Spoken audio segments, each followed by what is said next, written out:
NILIT is under the Ministry of Electronics and IT. We are one of the largest skilling body in the country, where we have in Pan India across 56 locations across the country, where the government of India has a focus in any state. Out of 56 centers, we have in 22 locations in any state alone.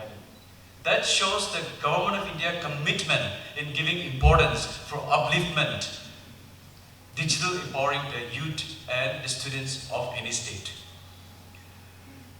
Recognizing the early exposure to emerging technologies helps students develop critical thinking, creativity, and future readiness. Project SMART, conceptualized by NILIT Kohima and funded by MeitY, is a flagship initiative to be implemented in collaboration with all NILIT centers of 8 states. It aims to empower school students through immersive project-based learning in AI, IoT, robotics, cyber hygiene, and entrepreneurial thinking, nurturing curiosity, innovation, and responsible digital citizenship. Throughout this project map, we intend to train 1 lakh in the span of 3 years, covering 500 schools. The uniqueness of this project is we are giving kit to each of the students 1 lakh, so that they can do the work experiments at their own home or at the schools. Over and above that, we are also giving a training kit, the innovation kit, to each of the 500 schools through these funded projects. And we also will have a hackathon, as well as the capacity building and skilling of the 3,000 teachers through this SMART project. Madam, I thank you for launching this transformative initiative and for inspiring us to dream bigger and reach farther. I also extend my gratitude to MeitY, Government of Nagaland, institution partner, and all the stakeholders who have contributed to making SMART a reality. Let us move forward with shared purpose and unwavering commitment to empower every child with the tools to imagine, create, and lead in the digital age. As we witness this important step towards a stronger partnership,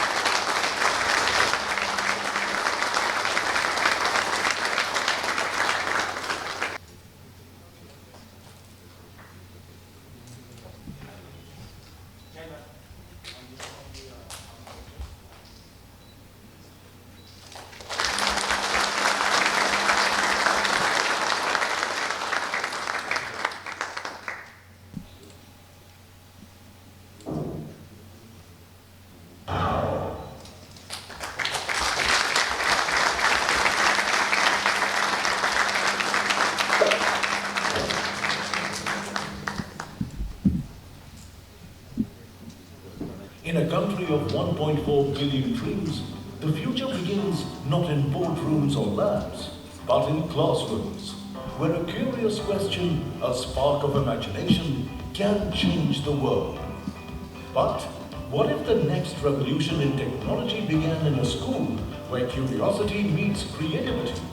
What if every young mind, no matter how remote, had the tools to dream, design, and build the future?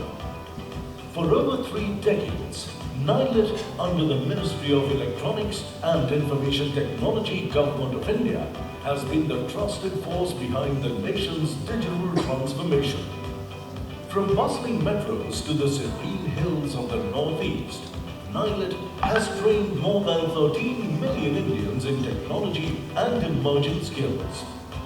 From skilling to research, NILIT drives digital empowerment across India with 56 centers, including 22 in the Northeast and 9,600 facilitation points reaching every corner of the nation.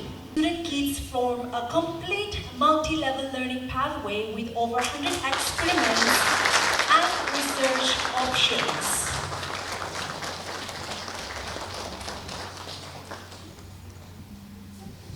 Ladies and gentlemen, once again, let's have a big round of applause for this momentous occasion, the formal launch of the SMART and unveiling of its dedicated kit.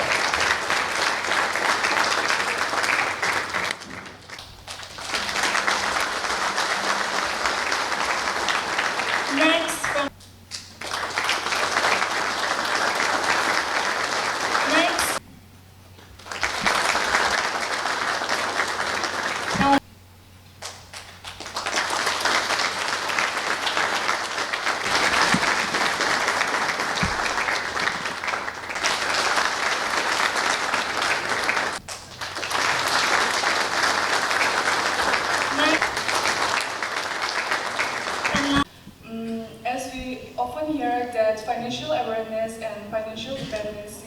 essential in general, I would like to ask you what small steps can women, especially in Northeast, take to better understand money and savings? AI, first of all, please sit down before I come to answering you. AI is something which has to be spread like this, to students, particularly school students, and it is important that our younger generation feels comfortable in handling AI-related matters. Of course, you can always qualify further and further and acquire skills from specialists like the semiconductor related skills that you will need. And I'm glad, first of all, that whilst Tatas came forward to set up that major state-of-the-art production center of ATMP in Assam. Assam state government and Tatas are doing it. I went only 2 weeks ago, a week and a half ago, to see that center. It's amazing. And I would like every young person to aspire to be a part of that, each according to their capacity. So that was running in my mind, and I requested Tatas to come to Nagaland, because I'm here now. I thought I'd link it up so that a central institute like this place, NEELIT, has the advantage of Tatas coming and giving you skills for the semiconductor related world. And if that is available here, irrespective, and I was happy to hear from Dr. Tripathi that he would, all the trainings are open for all students and it's not reserved only for engineering students and so on. The world is wide open for every child, every school-going young person, and those who are wanting to enter college, or even those who just passed out of college. So I think it is a brilliant opportunity. And if I have to say this, with a sense of, not bad, Northeast, you're doing really good.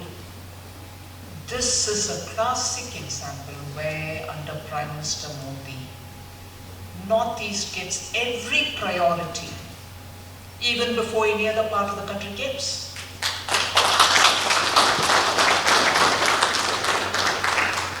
NEELIT or institutions of this kind are established all over the country, no doubt. But the partnership with private sector and the flexibility in the courses and the advantage that you get is immediately within the Northeast. You have an opportunity to go, see, visit, get an experience, and eventually even qualify to be able to work there in whichever capacity.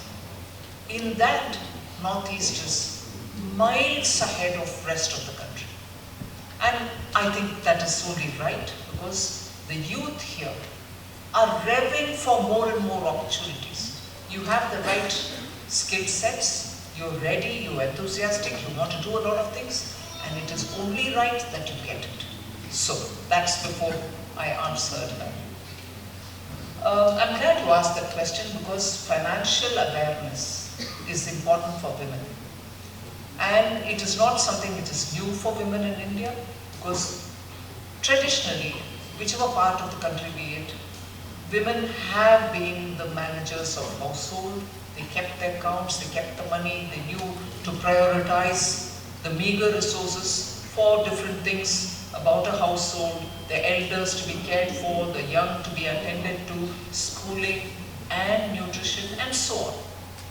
Now what I suggest and I indicate through this answer is, whilst this traditional strength that women had, in between, I think because of the various different priorities, all this has thinned out. But now, because of the awareness campaigns that Finance Ministry, Reserve Bank of India, and also the stock markets themselves are building, there is a greater awareness on how women should manage their finances far more, with a sense of what's before them, what's available before them, and so on. So in this, a particular aspect is embedded. One is that you are anyway going to have to, in this new world of opportunities opening up for earning with the little savings that you got better, rather than in a very conservative, risk-free environment, what you earn through small savings and so on. You have ever so many opportunities now opening up. But the embedded matter is women and their empowerment and financial independence for women.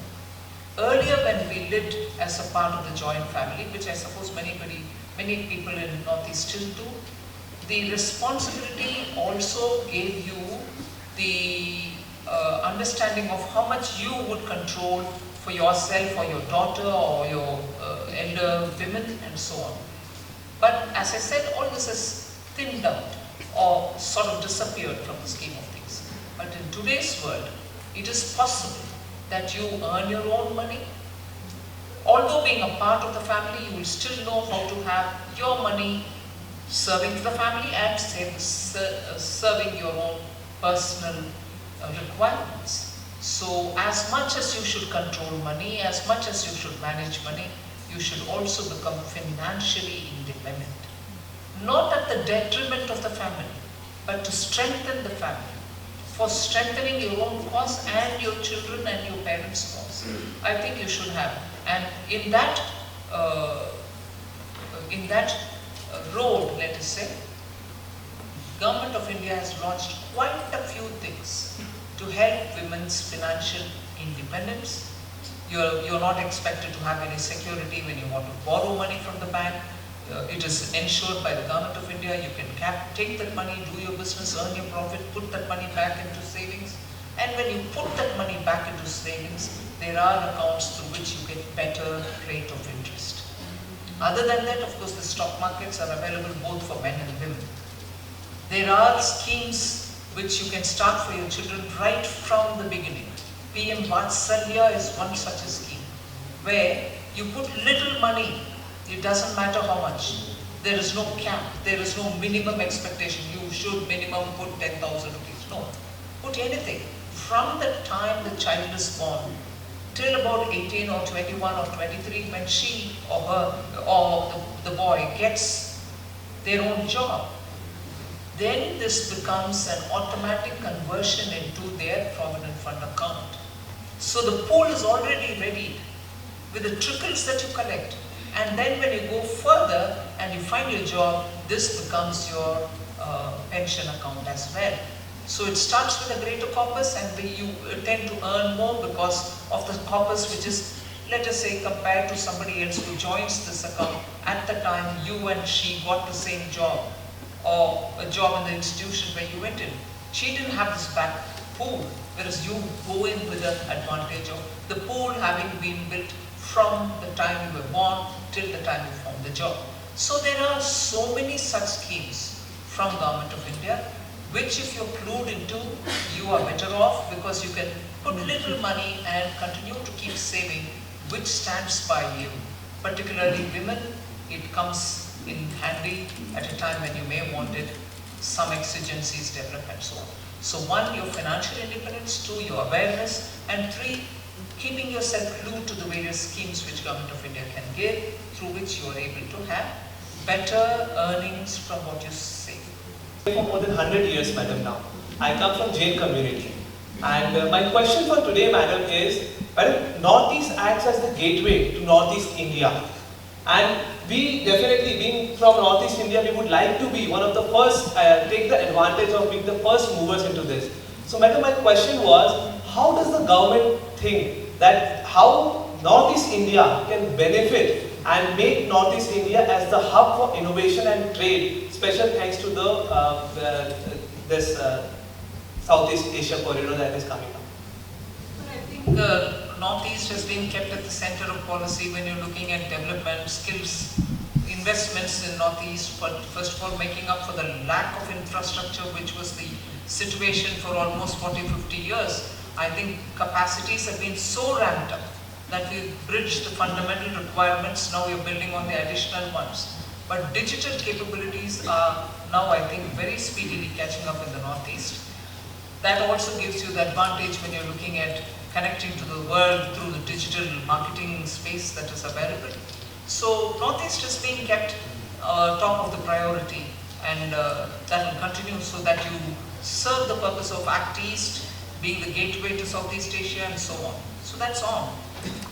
I wanted to ask, with these emerging technologies like artificial intelligence, fintech, and robotics, how can we contribute ourselves to be a part of this digital India?